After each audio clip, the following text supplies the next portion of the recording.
Alors c'est la deuxième fois que je viens à Avignon. La première fois c'était il y a 12 ans très exactement, sur un workshop aussi organisé par l'équipe de Fred Barret.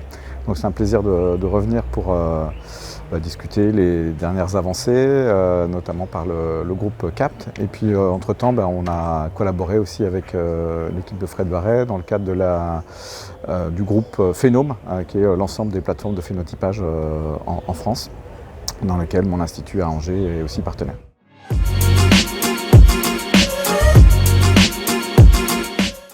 Alors mon groupe donc à l'IRHS, l'INRAE d'Angers, s'appelle Imorphène, et donc on développe nous-mêmes des méthodes de phénotypage alors spécifiques au domaine d'intérêt de notre institut, qui sont tout ce qui est semences et plantules, et puis tout ce qui va être interaction hôte pathogène, donc qui est une spécificité de notre domaine.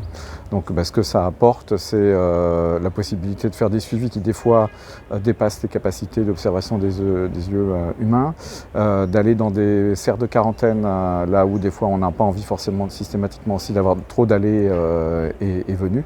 Et puis bien sûr, quand le système est complètement opérationnel, un gain de temps qui peut être substantiel pour les mesures qui étaient faites habituellement manuellement.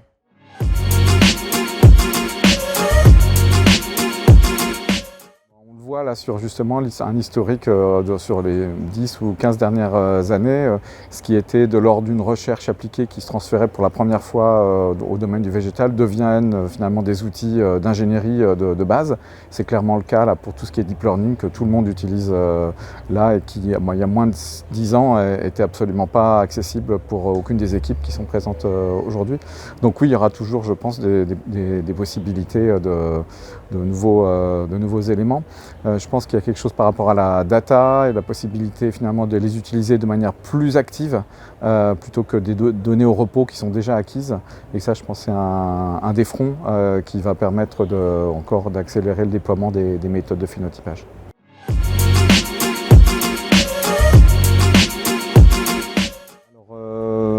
Donc, en tant que développeur et non biologiste, je me mets plutôt en position d'être à l'écoute des interlocuteurs. Ce que l'on voit, c'est que les méthodes actuelles permettent de répondre à peu près toute sollicitation. C'est plus la récolte des données qui peut être un goulot d'étranglement.